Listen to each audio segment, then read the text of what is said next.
Hello, good morning. कैसे हैं? आज हम लोग हिंदी शब्द की व्युत्पत्ति कैसे हुई, आज इसके बारे में कुछ विचार करेंगे। एक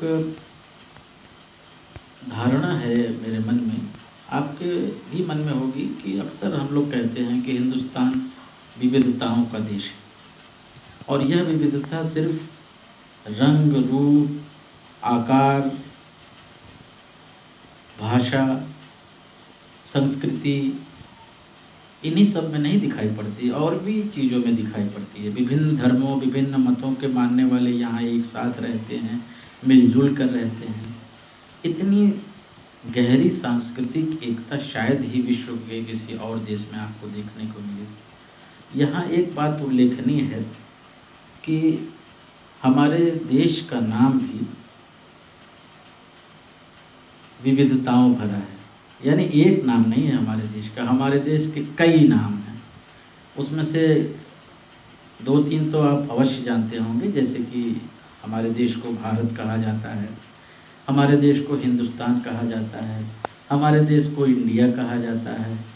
और आज आइए, आज हम ज़रा इस पे विचार करते हैं कि ये सब नाम कैसे पड़े, किस आधार पे ये नाम रखे गए, इस पे हम लोग विचार करते हैं। तो सबसे पहली चीज़ जो हमें बतानी है आपको वो ये है कि प्राचीन काल में पुराणों में उल्लेख मिलता है कि हमारे इस भारतवर्ष का जो सबसे प्राचीन नाम था वह था अजनाम वर्ष। अजनाम वर्ष के नाम से हमारा देश जाना जाता था। आगे एक और पुराण में उल्लिखित है कि जो जैन धर्म के प्रथम तीर्थंकर हुए ऋषभदेव जी, उनके पुत्र का नाम भी भरत था और उन भरत के नाम पे इस देश का नाम भारत पड़ना बताया जाता है। एक तीसरा मत और है, वो ये है कि हमारे सृष्टि की जो उत्पत्ति हुई है, जो ब्राह्मण ग्रंथों में जो कथा कही गई है, शतपथ ब्राह्मण में ये कथा है, जो कि इस सृष्टि का उत्पन्न जो है विप्लव से हुआ और मनु महाराज जो इस सृष्टि के प्रथम उद्भावक माने जाते हैं। और इसी शतपथ ब्राह्मण की कथा को लेकर के हिंदी के प्रसिद्ध छायावादी कवि जयशंकर प्रसाद ने एक उल्लेखनीय रचना रची कामायनी। उसके नायक मनु हैं, उसमें भी यही कथा प्रकारांतर से कही गई है और बड़े ही रोचक और सरस शैली में। उसमें जो नायक है मनु, उन मनु का ही एक और संज्ञा थी और वो संज्ञा थी भरत। तो इस मनु की जो दूसरी संज्ञा भरत है, उसके आधार पर भी हमारे देश का नाम भारत होना बताया जाता है। परंतु जो सबसे प्रचलित मत है वो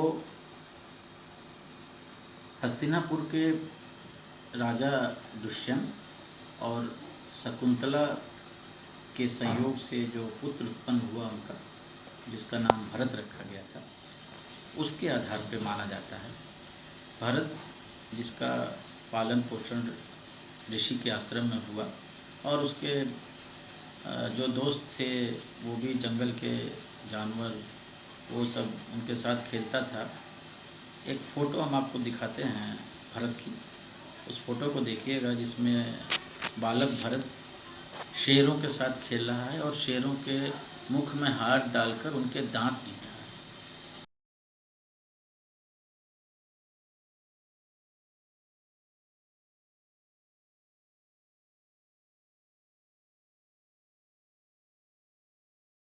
है। ऐसे साहसी भरत के नाम पर ही इस देश का नाम भारत पड़ा माना जाता है। परंतु हमारा उद्देश्य तो यहाँ हिंदी शब्द की उत्पत्ति कैसे हुई ये जानना है। बाकी जो 2 नाम हैं वो भी इसी क्रम में आ जाएंगे, इन सब का एक रिलेशन है, इसलिए हमने आपको ये भूमिका बताई है। आइए वाइट बोर्ड पे हम लोग देखते हैं कि हिंदी शब्द की उत्पत्ति कैसे हुई। हिंदी शब्द का संबंध संस्कृत के सिंधु शब्द से माना जाता है और सिंधु वास्तव में सिंध नदी को कहते थे। ये जो सिंध नदी भारत के पश्चिमोत्तर सीमा प्रांत पे सिंध नदी थी, इसी को सिंधु कहते थे। यही सिंधु शब्द ईरानी में आकर के हिंदू बन गया। क्यों बन गया? क्योंकि ईरानी में स शब्द का उच्चारण नहीं है, ना ही ध का है। स को ईरानी में ह कहते हैं और ध को द कहते हैं। इस तरह से ये सिंधु शब्द ईरानी में हिंदू बन गया। सिंधु शब्द ही ईरानी में हिंदू बन गया। इस आधार पे स को ह और ध को द ये रिप्लेस हो गए, अब ये हिंदू। इसीलिए ये जो आसपास की जो भूमि थी इसे ईरानियों ने हिंद कहना शुरू किया। क्या कहना शुरू किया? हिंद। आसपास के सारे भूमि हिंद कहलाने लगे। आइए, हिंद में ईरानी का एक प्रत्यय लगने से हिंदी, ये एक प्रत्यय हिंद में ईरानी प्रत्यय जो इक है वो लगने से हिंदी बना और इसी हिंदी से हिंदी शब्द उत्पन्न हुआ है। आप सोचेंगे कि ये क कहाँ चला गया? बड़ा सिंपल कारण है। क के गायब होने का बहुत सिंपल कारण है। वो कारण ये है कि हम लोगों के अंदर सरलीकरण की प्रवृत्ति होती है। हम अक्सर चीज़ों को छोटा करके बोलने की कोशिश करते हैं। जैसे किसी का नाम राघवेंद्र विक्रम सिंह हो तो हम क्या कहते हैं? राघव। किसी का नाम अनुराग कुमार सिंह हो तो हम उसे घरेलू भाषा में अनु कह के बुलाते हैं, छोटा करके बोलते हैं। हीरालाल बारासैनी इंटर कॉलेज हम कभी नहीं कहते हैं, हम क्या कहते हैं? HB। कहाँ जा रहे हैं? HB जा रहे हैं। छोटा करने की प्रवृत्ति है। इसी वजह से ये हिंदी का क गायब हो गया और इससे हिंदी आ गया। लेकिन इसका अर्थ हिंदी भाषा नहीं हुआ। हिंदी का अर्थ हिंद में रहने वाले लोगों से हुआ, जो इस प्रदेश के वासी थे, इस इलाके में जो रहते थे वो हुए। अब ये हिंदी जैसे जैसे ईरानी और आगे बढ़ते गए, पूरे भारत की जो केंद्रीय भाषा के लिए ईरानियों ने हिंदी शब्द कहना शुरू कर दिया। इस पूरे भारतवर्ष में जो भाषा बोली जाने लगी उसे हिंदी कहा जाने लगा। आइए आगे देखें कि जो है यूनानी में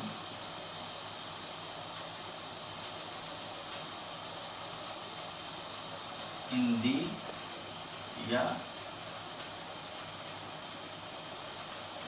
इंदिका कहलाता था और ये हिंदी या इंदिका ही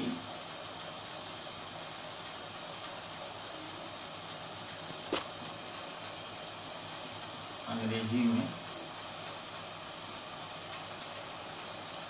इंडिया कहलाता है। अब आप समझ गए कैसे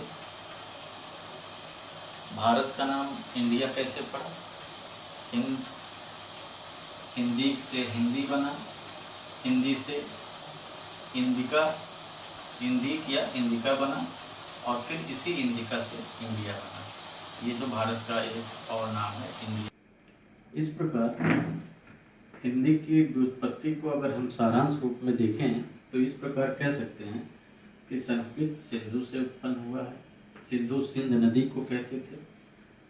सिंधु में ही सिंधु को ईरानी में हिंदू कहा जाने लगा, क्योंकि ईरानी में स का उच्चारण नहीं होता, इसलिए स जो है ह बदल गया और ध द बदल गया, इसलिए सिंधु हिंदू हो गया।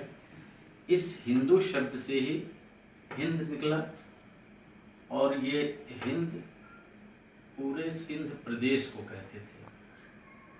ये इलाका जितना था इसको हम लोग हिंद कहने लगे। ये हिंद से हिंदी बना।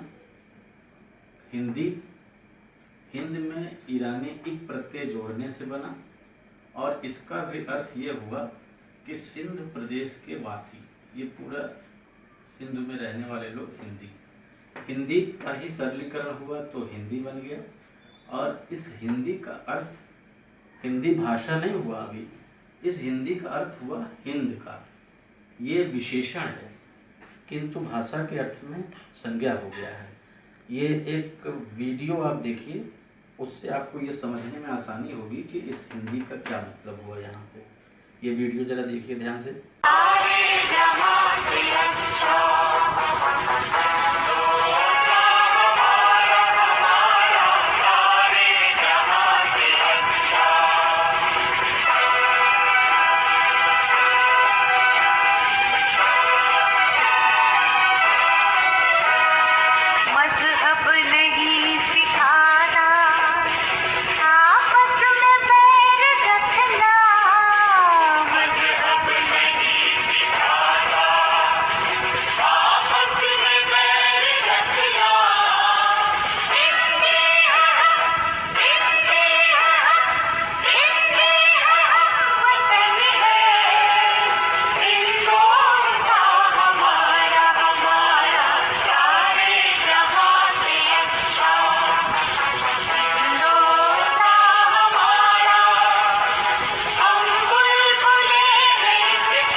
देखा आपने, ये तराना के गायक मशहूर शायर इकबाल हैं। ये वही इकबाल हैं जो जिन्होंने इस तरह का तराना लिखा, हिंदी हैं हम वतन हैं हिंदोस्तां हमारा। एक दिलचस्प विडंबना है कि हिंदी हैं हम वतन हैं हिंदोस्तां हमारा कहने वाला ये प्रसिद्ध शायर ही आगे चलकर 1930 में पाकिस्तान के प्रारंभिक प्रस्तावकों में से हुए।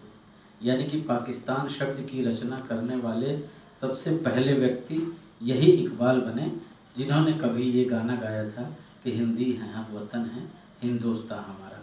बहरहाल हमें उस इतिहास की व्याख्या से यहाँ कुछ नहीं लेना देना, हमें तो ये जानना है कि ये हिंदी शब्द का यहाँ क्या आशय है। जो वो कह रहे हैं कि हिंदी है हम वतन हैं हिंदोस्तां हमारा, तो यहाँ हिंदी शब्द का आशय हिंदी भाषा से नहीं है। हिंदी है हम, इसका मतलब कि हिंद के हैं हम, यानी हिंदुस्तान के हैं हम, और हम वतन हैं और यहाँ रहने वाले जो लोग हैं वो सारे लोग हिंदुस्तानी हैं। इसका अर्थ ये हुआ, हिंदी का मतलब हिंदू से नहीं हुआ या हिंदुस्तानी भाषा से नहीं हुआ या हिंदी भाषा से नहीं हुआ। हिंदी का मतलब हम जो इस प्रदेश में रहते हैं ये सभी लोग हिंदी हैं, चाहे वो हिंदू हो, चाहे वो मुसलमान हो, चाहे वो सिख हो, चाहे वो ईसाई हो। इस प्रकार से ये हिंदी शब्द विशेषण होने के बावजूद बाद में चल कर के संज्ञा बन जाता है भाषा के रूप में। लेकिन उसकी भी एक छोटी सी कहानी है, छोटा सा एक चरण है। वो चरण इस प्रकार से है, हिंदी से ही फिर ये हिंदी जो हिंद का कहा गया, इसकी केंद्रीय भाषा के लिए ये शब्द आया जवाने हिंदी। यानी कि इस पूरे हिंद में जो भाषा बोली जाती थी उसके लिए ये शब्द आया कि जवाने हिंदी कहा गया। और फिर जवाने हिंदी का ये जवाने शब्द धीरे धीरे विलुप्त हो गया। क्यों विलुप्त हो गया? वही जो मैंने पहले बताया है, सरलीकरण की प्रवृत्ति। सरलीकरण करते हुए धीरे धीरे जवाने शब्द गायब हो गया और सिर्फ हिंदी बच गया, जिसका अर्थ है कि इस पूरे भारत में बोली जाने वाली केंद्रीय भाषा। अच्छा, एक और चीज़ देखिए, जहाँ इकबाल ने ये बात कही थी वहीं अमीर खुसरो जो हिंदी के सबसे पहले जनक माने जाते हैं, उन्होंने क्या कहा? उन्होंने कहा कि तुर्क हिंदुस्तानियम मन हिंदवी गोयम जबा। तुर्क हिंदुस्तानियम मन हिंदवी गोयम जबा, यानी कि मैं हिंदुस्तानी तुर्क हूँ और हिंदी में बात करता हूँ, इसका ये मतलब हुआ। तो इस प्रकार आपने देखा कि हिंदी की व्युत्पत्ति किस प्रकार से हुई है। और अब हम आगे इसके बाद देखेंगे कि हिंदी में जो प्रमुख बोलियां हैं वो कितने प्रकार की हैं और हिंदी भाषी क्षेत्र कितने प्रकार है, वो नेक्स्ट वीडियो में बताएंगे। Thank you so much.